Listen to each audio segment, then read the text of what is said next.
Sejam bem-vindos de volta ao curso de Álgebra Linear Computacional. Hoje vamos falar sobre normas de vetores e matrizes.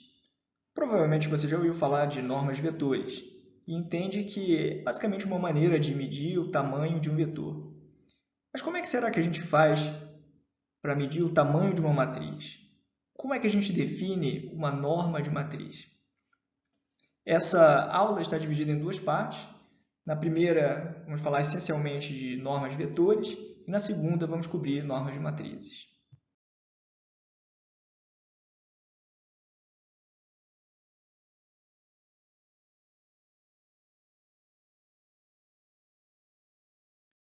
Para começar essa aula, eu queria que você refletisse um pouco sobre em que aplicações do mundo real a gente usa normas vetoriais.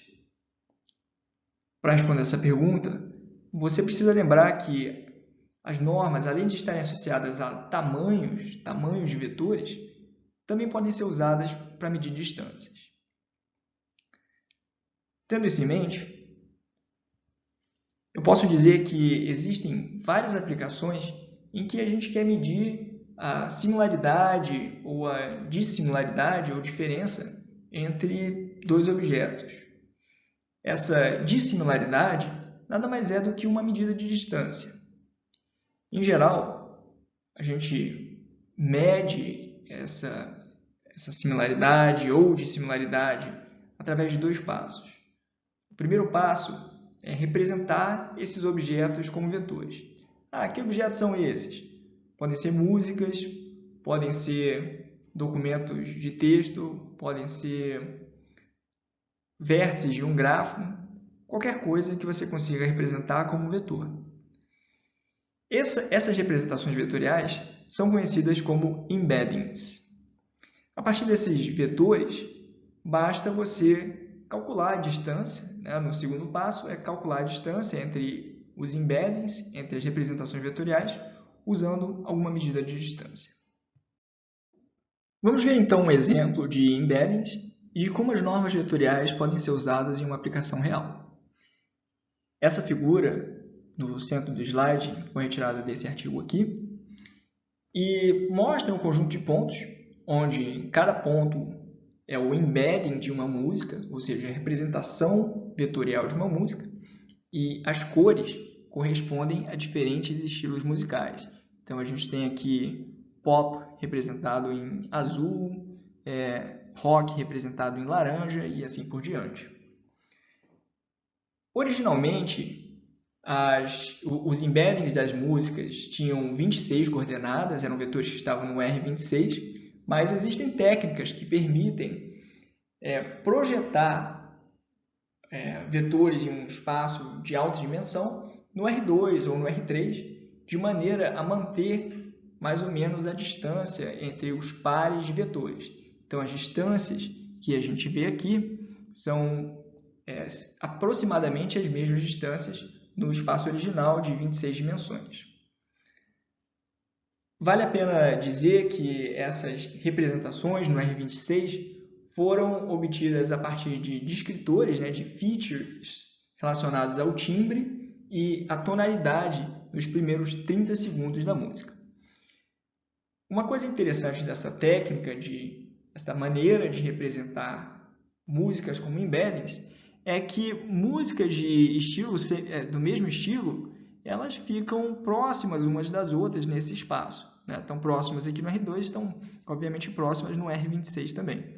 E a gente vê que consegue ver quais estilos são mais parecidos entre si. Vamos falar agora da aplicação dessa representação que é proposta nesse artigo.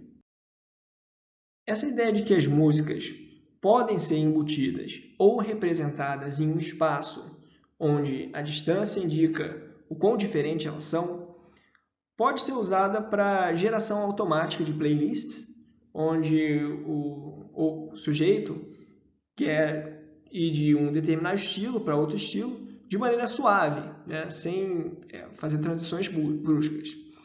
Então, ele pode escolher dois estilos aqui, por exemplo, Dance, esse rosa choque, e Oldies, que é esse rosa um pouco mais claro. E a gente pode ir pulando, né, de música em música sem fazer saltos muito grandes. Isso vai fazer transições suaves na playlist. Uma vez que a gente representa músicas ou mesmo imagens em um determinado espaço vetorial, a gente pode usar a norma de vetor para calcular a diferença entre duas músicas. No caso do R2, a gente já está acostumado a calcular a norma de um vetor U igual a xy, como sendo a raiz de x ao quadrado mais y ao quadrado. No R3, se a gente tem um vetor xyz, a norma vai ser a norma euclidiana, né, ou norma 2, vai ser dada por raiz de x ao quadrado mais y ao quadrado mais e ao quadrado. Generalizando a norma euclidiana para um vetor no Rn de x, dado pelas coordenadas x1, x2, xn, a gente tem o seguinte: norma de x vai ser a raiz de x1 ao quadrado mais x2 ao quadrado até xn elevado ao quadrado. Uma maneira equivalente, né, de escrever isso aqui é dizer raiz de x transposto x ou de produto interno de x com ele mesmo. Nota que nessa disciplina, sempre que a gente falar de vetor, a gente vai estar falando de vetor coluna. Por isso eu coloquei esse transposto aqui, para indicar que seria um vetor coluna ou uma matriz n por 1. Aqui temos um exemplo numérico de como calcular a norma euclidiana de um vetor definido sobre o campo dos números reais. E também um exemplo mostrando como calcular a norma de um vetor definido sobre o campo dos números complexos. A gente não aborda números complexos nessa disciplina, mas eles estão incluídos aqui por completude. Então, a norma do vetor real U vai ser a raiz da soma de cada um dos elementos elevados ao quadrado, que é a mesma coisa que a raiz de U transposto U. Isso dá a raiz de 0 ao quadrado, que é 0, mais menos 1 ao quadrado, que é 1, 2 ao quadrado, 4, menos 2 ao quadrado, 4, 4 ao quadrado, 16, raiz de 25, que dá 5. No caso do vetor V, que contém números complexos, né, o I, que é a raiz de menos 1, a definição de norma é um pouco diferente. Ela vai ficar raiz da soma das normas de cada um dos elementos, aqui não é norma de vetor, é norma de elemento, elevado ao quadrado. Isso aqui é a mesma coisa do que raiz de V asterisco, que é o transposto conjugado de V. Tá? Quem é o transposto conjugado de V? Ele vai ser trocando o sinal da parte imaginária. É o mesmo vetor, só que transposto, trocando o sinal da parte imaginária. Então, I, 2, 1 mais I, 0 e 1 menos I. Então, se você fizer o produto desses dois vetores, a gente tem raiz de 1 mais 4 mais 2 mais 0 mais 2, que dá 9, raiz disso aqui dá 3. Vamos ver agora algumas propriedades da norma euclidiana. A definição da norma euclidiana, que a gente viu nos slides anteriores, garante que, para qualquer vetor x, norma de x é sempre maior ou igual a 0, não pode ter norma negativa. Norma de x igual a 0 se e somente se x for vetor nulo. Isso quer dizer que, se a norma de um vetor x é 0, esse vetor é um vetor nulo, e se esse x é um vetor nulo, a norma de x vai ser igual a 0. Finalmente, a norma de alfa vezes x, onde alfa é um escalar qualquer, é igual à norma de alfa vezes a norma de x. Então, usando essas propriedades, a gente consegue definir o conceito de normalização. O que é normalização? Dado um vetor não nulo, é conveniente a gente definir um vetor que aponta na mesma direção que x, ou seja, ele é um múltiplo positivo de x, mas que tem comprimento unitário, ou seja, cuja norma é igual a 1. O processo de se construir esse vetor é chamado de normalização. Então, quando a gente fala vou normalizar x, significa que a gente vai definir um novo vetor u, que é x dividido pela norma de x. E a gente consegue mostrar que a norma de u é igual a 1 usando essa propriedade aqui. Né? Como é que a gente escreve aqui? Norma de x vai ser a norma desse novo vetor aqui, x dividido por norma de x. Agora, dividir por norma de x é a mesma coisa que multiplicar por uma constante alfa, né? tal que alfa é igual a 1 sobre norma de x. Então, a gente tem aqui, isso aqui eu posso escrever como 1 sobre norma de x vezes x, tá? E se eu chamar isso aqui, esse 1 sobre norma de x de alfa, isso aqui é a mesma coisa do que alfa vezes x, que segundo a propriedade que a gente viu, é norma de alfa vezes a norma de x. Quem é a norma de alfa? Vai ser 1 sobre norma de x, certo? Isso aqui é simplesmente um escalar positivo. E norma de x é norma de x. Corta isso aqui com isso aqui, a gente prova que a norma de u é igual a 1. Mas o que é o produto interno de dois vetores a e b? Ora, o produto interno é um número, ou seja, é um escalar. Qual é a relação desse número com os vetores a e b? A gente consegue provar que no R2, no R3 ou no Rn, o produto interno de dois vetores a e b, dado por a transposto b, é igual à norma de a vezes a norma de b vezes o cosseno θ. Isso aqui desse jeito parece não ser muito intuitivo, né? Mas quando a gente pega o primeiro fator e multiplica pelo último fator, a gente tem norma de a vezes cosseno θ, que é simplesmente o comprimento da projeção ortogonal de a sobre o vetor b. Como é que a gente vê isso, né? Vamos olhar para a figurinha aqui. Tem o vetor a, tem o vetor b, que formam um ângulo θ, e quando a gente faz uma projeção ortogonal de a sobre o vetor b, a gente tem esse novo vetor aqui. Tá? Qual a norma desse novo vetor? Se você lembra de como decompor a velocidade lá na física, né, a gente tem aqui norma de a vezes o cosseno de θ. Então, esse termo aqui, né, norma de a vezes cosseno de θ, é o tamanho da projeção de a sobre b, projeção ortogonal de a sobre b. Se a gente passar esse norma de b para o outro lado, a gente tem que norma de a vezes o cosseno θ é igual a produto interno de a e b dividido pela norma de b. A gente viu no slide anterior que b dividido pela norma de b é o vetor que você obtém ao se normalizar b, ou seja, é um vetor unitário que está na mesma direção de b, né? Vou desenhar aqui em azul. Ele é esse vetor aqui, b dividido pela norma de b. Vamos chamar esse vetor de u. O que seria o produto interno de a e u? Seria, usando a definição aqui, né? Norma de a vezes norma de u vezes o cosseno θ. Então, isso aqui é norma de a vezes o cosseno de θ, já que a norma de u vale 1. Isso quer dizer que, se você faz o produto interno de um vetor com um vetor unitário, o resultado desse produto interno é o tamanho da projeção de a sobre o vetor unitário. Usando a definição que a gente viu no slide anterior do produto interno de x e y, como sendo norma de x vezes norma de y vezes o cosseno do ângulo formado entre esses dois vetores, a gente consegue provar a desigualdade de Cauchy-Schwarz.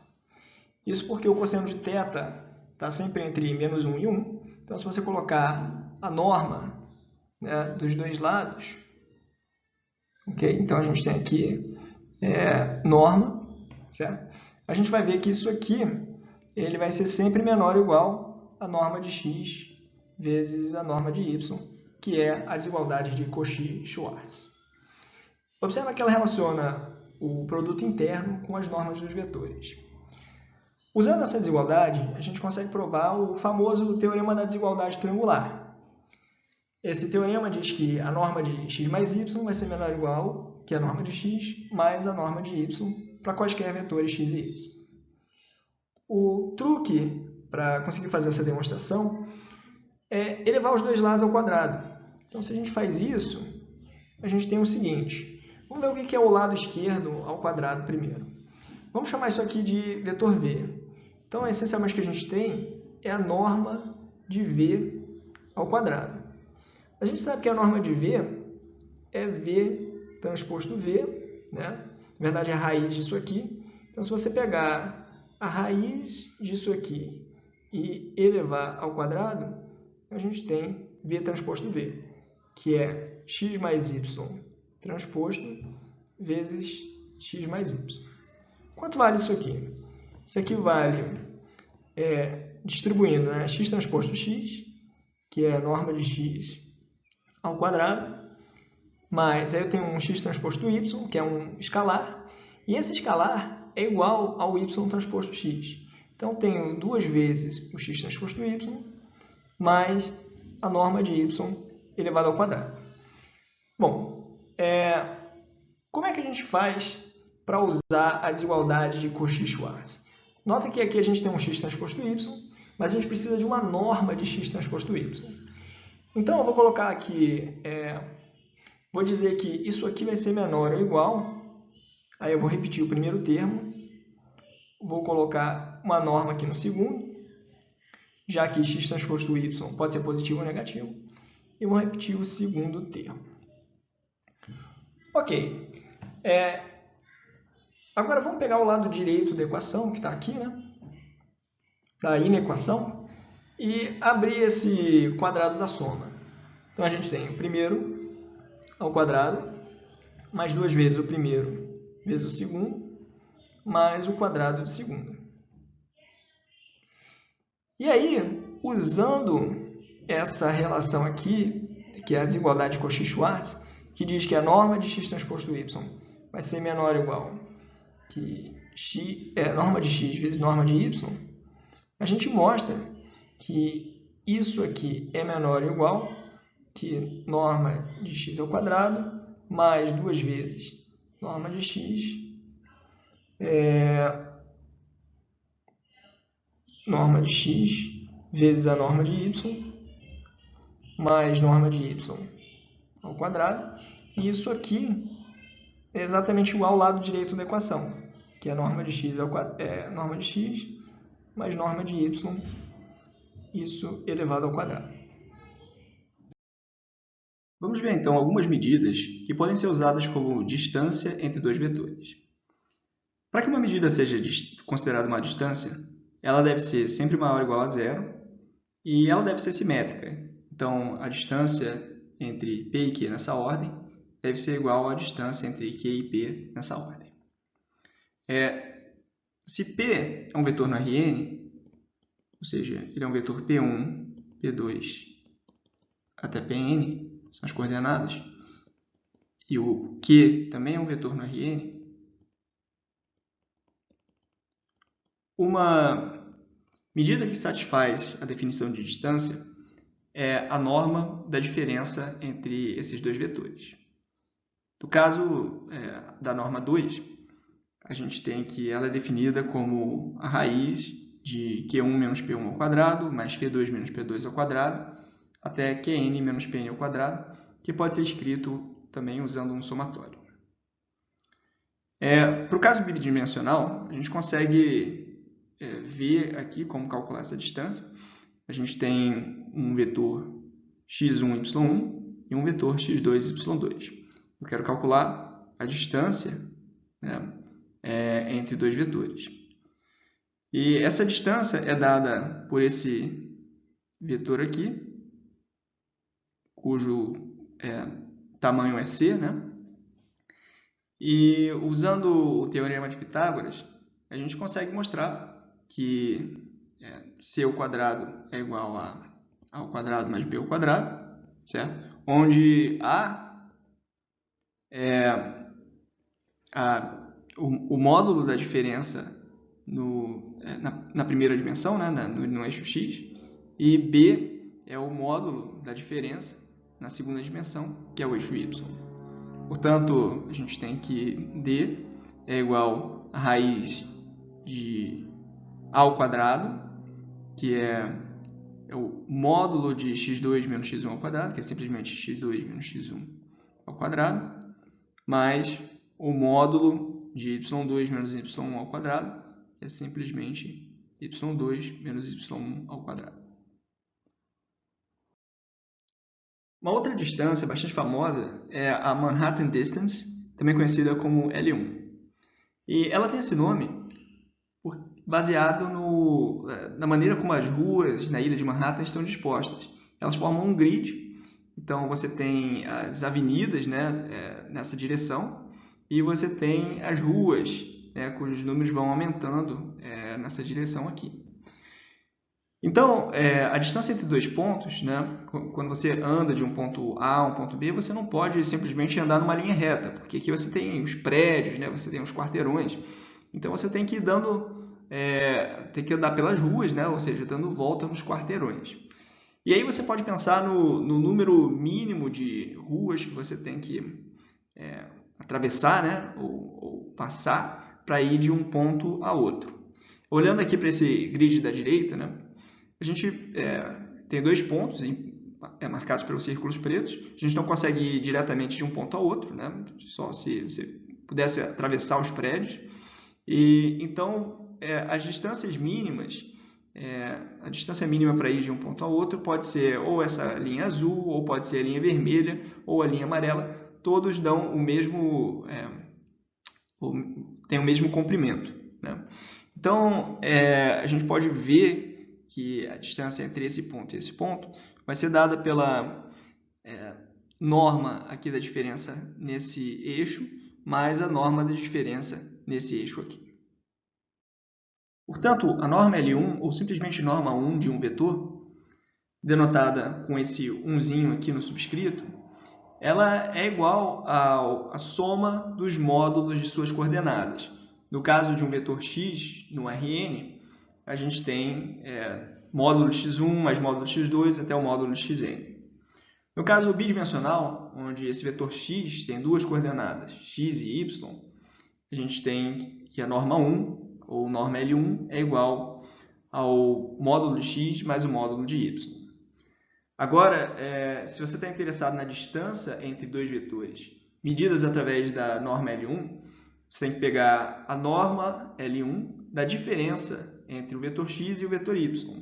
Então, você vai fazer a diferença elemento a elemento, né? Tomar os módulos e somar. Então, a gente tem norma de x1 menos y1 mais módulo de x2 menos y2 até xn menos yn.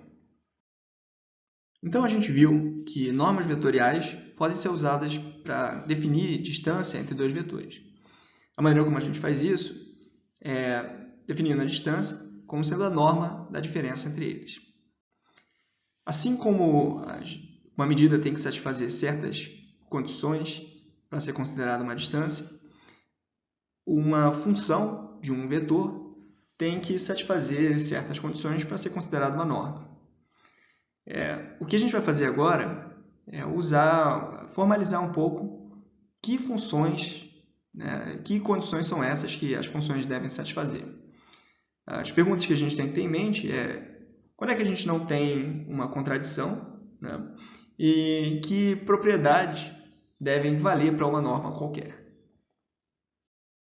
A definição geral de normas vetoriais é a seguinte: uma norma para um espaço vetorial V, seja ele real ou complexo, é uma função, normalmente denotada assim, que mapeia o espaço vetorial V em R e satisfaz as seguintes condições. Primeiro, a norma de qualquer vetor x tem que ser maior ou igual a zero. E norma de x é igual a zero se somente se x é o vetor nulo. Norma de alfa vezes x é igual ao módulo de alfa vezes a norma de x para qualquer escalar alfa.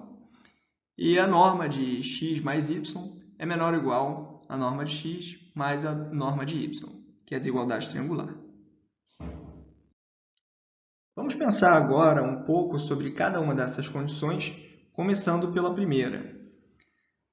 Lembra que norma de um vetor está associada a tamanho ou distância entre vetores. E não faz sentido a gente definir tamanho ou distância negativa, por isso tem que ser sempre maior ou igual a zero. Quando é que a norma de um vetor pode ser zero? Se for vetor nulo, né? Se for qualquer coisa diferente de nula, tem um tamanho associado. Quando é que, vamos pensar aqui na condição de se multiplicar um vetor x por um escalar. Tá? Basicamente, quando você multiplica um vetor por um escalar, né, você está aumentando o tamanho dele alfa vezes, certo? Na verdade, módulo de alfa vezes, pois o sinal não vai importar aqui, poderia ser diferente. A condição 3 é a condição chave não trivial que pode ser generalizada, que é generalizada a partir daquela ideia da desigualdade triangular, né, do plano, né, um triângulo no plano, onde a soma dos lados não pode ser maior do que o outro lado. Então, agora que a gente já viu as condições que uma norma deve satisfazer, a gente está pronto para generalizar as normas L1 e L2 vistas nos slides anteriores. A gente viu que a norma L1, ou simplesmente norma 1 de um vetor x no Rn, é dada pelo somatório, né, de i igual a 1 até n, do módulo de xi. Tá? A norma 2 ela é raiz de x1 ao quadrado mais x2 ao quadrado até xn ao quadrado. A gente consegue ver a relação entre essas duas se a gente pensar que cada um desses módulos aqui está sendo elevado a 1 e eu estou tirando a 1ª raiz desse somatório aqui. Tá? Basicamente, isso que eu escrevi não tem diferença nenhuma, né? Mas fica mais fácil a gente ver a relação com o segundo. No segundo, se eu colocar esses módulos aqui, antes de elevar ao quadrado, tá? A gente vê que cada uma das coordenadas é considerada em módulo. Tá? Claro que no caso do quadrado não faz diferença, mas aqui no caso da norma 1 faz diferença. Né? Eu poderia ter uma norma negativa se eu não considerasse os módulos.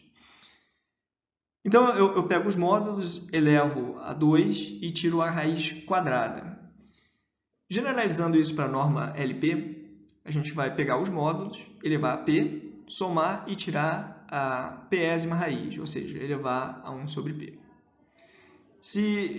Quando P tende a infinito, né, a gente define a norma infinito. E a gente consegue ver que ela é igual a maior coordenada em módulo se a gente observar que ao pegar... vamos pegar aqui dois números e elevar a um... Digamos que o nosso vetor x seja 1, 2 e 10. Ok? Agora eu vou elevar cada uma dessas coordenadas ao quadrado. Então, a gente tem 1, 4 e 100. O que acontece se eu levar cada uma das coordenadas ao cubo? Eu tenho 1, 8 e 1000. Vamos levar agora a quinta. Né? Então, tenho 32 e 10.000. Se a gente somar isso aqui, a gente começa a ver que esse termo aqui, associado à maior coordenada, passa a dominar o somatório. Observa que a soma desses elementos aqui, né, vai ser 10.000 e 31, né? 33. Se eu tirar a quinta raiz disso aqui, tá? Tirar a quinta raiz disso aqui vai ser praticamente 10. Tá? Então, quando a gente eleva a infinito cada uma das coordenadas em módulo e soma, esse somatório vai ser dominado pela maior coordenada em módulo. Tirando a infinitésima raiz desse somatório, a gente recupera a maior coordenada em módulo. Vamos pensar agora nos pontos que estão à mesma distância da origem, quando a gente define distância usando as diferentes normas. A gente vai ver que as normas vistas no slide anterior, elas vão induzir diferentes geometrias para o conjunto de pontos que estão à mesma distância. No caso da norma L1, que para um vetor no R2 é dada por módulo x1 mais módulo x2, a gente vai ver que os pontos que estão à distância 1 da origem, né, eles formam um quadrado rotacionado 45 graus. claramente esses dois pontos aqui, né, esse e esse aqui estão à distância 1. E a gente consegue ver que para um determinado x1, né, a gente tem que satisfazer a seguinte restrição, né? x2, norma de x2 vai ser 1 menos a norma de x1. Então, isso aqui vai dar origem a uma reta, né, essa reta que liga os dois pontos. No caso da norma L2, isso aqui é igual a raiz quadrada de x1 ao quadrado mais x2 ao quadrado. Certo? Então, se eu disser que estou interessado no conjunto de pontos que estão a uma mesma distância, distância 1 da origem, isso vai induzir uma circunferência. E aí a gente consegue ver, né, eleva os dois lados ao quadrado, a gente consegue ver que x2 vai ser a raiz de 1 menos x1 ao quadrado. E que isso aqui, né, considera basicamente todos os pontos que estão a uma distância 1 da origem, segundo a norma L2. Tá? No caso da norma infinito, isso aqui vai ser o máximo entre módulo de x1 e módulo de x2. Portanto, para que isso aqui seja igual a 1, x1 precisa ser igual a 1 ou menos 1, ou x2 precisa ser igual a 1 ou menos 1. Então, aqui a gente tem um caso em que x1 é igual a 1, né? Igual a menos 1 e 1, respectivamente. E aqui a gente tem o caso em que x2 é igual a 1 e menos 1, respectivamente. Tá? Obviamente não pode ser maior do que isso, tá? Senão a norma infinita seria maior do que 1. E a gente vê que ele induz, a geometria induzida é um quadrado, só que sem ser rotacionado como é o da norma 1. Para o caso do R3, a norma 1 deixa de induzir ele passa a induzir essa forma aqui. A norma 2, essa esfera, que na verdade é só uma casca, né? E esse aqui é o caso da norma infinito. Legal, Murai, mas para que tantas normas diferentes? Né? Para que eu quero saber disso? Uma razão teórica é a seguinte. Às vezes, é fácil provar um determinado resultado definindo a distância segundo alguma norma, mas é impossível prová-lo usando uma outra norma.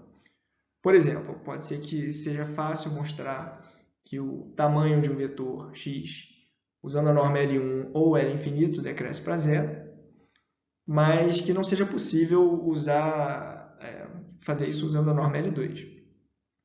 Mas às vezes você quer, na verdade, mostrar que a norma L2 vai para zero. A boa notícia é que isso vai ser verdade também para a norma L2, porque essas normas não são independentes. A gente vai ver isso. De certa forma, tudo que acontece numa norma acontece nas outras também. A gente consegue mostrar que se x é um vetor no Rn, a norma 1 de x está entre a norma 2 e a raiz de n vezes a norma 2. Então, o que acontece? Se isso aqui é pequeno, isso aqui é menor ainda. Além disso, a gente consegue mostrar que a norma 2 de x está entre a norma infinito de x e raiz de n vezes a norma infinito de x. Finalmente, se você combinar essas duas linhas, você consegue mostrar que a norma 1 de x está entre a norma infinito de x e n vezes a norma infinito de x. Portanto, se norma de x1 for pequena, norma de x2 vai ser pequena também, que era o que a gente estava querendo mostrar no slide anterior. Tem outras coisas interessantes aqui, né? Que se a norma infinito de x for pequena e n for pequeno, a norma 1 de x vai ser menor ainda. As normas LP possuem as mesmas propriedades que a gente viu antes para as normas, né? Então, a única diferença aqui é que eu coloquei um P no subscrito, mas tudo aquilo que a gente viu antes continua valendo. Existe uma desigualdade Holder, que relaciona duas normas, duas normas P, né, com P maior do que 1, então, digamos, norma P e Q, tal que 1 sobre P mais 1 sobre Q igual a 1. Vamos ver um exemplo aqui. Por exemplo, P igual a 4 e Q igual a 4/3. Né? Se a gente fizer isso aqui, a gente tem 1/4 mais 1 sobre 4/3, que dá 3/4. Isso aqui é igual a 1. Então, para essas normas P e Q, vale que o produto interno, o módulo do produto interno de x e y, vai ser menor ou igual à norma P de x vezes a norma Q de y. Parece uma coisa meio sem pé nem cabeça, né, que não tem utilidade nenhuma, mas eu já vi isso aqui sendo utilizado. Existe também uma razão menos teórica para se utilizar normas diferentes. Um pouco mais para frente, a gente vai ver alguma coisa de otimização. Lá a gente vai querer que encontrar o menor vetor W1, W2 que pertença a um certo conjunto. Digamos que esse conjunto seja uma reta. Okay? Se a gente usar a norma L1, encontrar esse vetor equivale a encontrar esse quadrado, né, rotacionado 45 graus, que toca o menor quadrado que toca essa reta. Isso quase sempre vai resultar em encontrar uma das coordenadas nulas e outra coordenada diferente de zero. Tá? Então, o menor valor ele vai estar, em geral, numa dessas quinas aqui do nosso quadrado. No entanto, se a gente usar a norma L2, a gente não vai zerar uma das coordenadas. O problema de encontrar esse menor vetor equivale a encontrar a menor circunferência, né, que toca a reta. Então, essa reta vai ser tangente à circunferência. Observa que, com raríssimas exceções, né, esse ponto quase sempre vai estar fora dos eixos, né, fora do eixo x e do eixo y.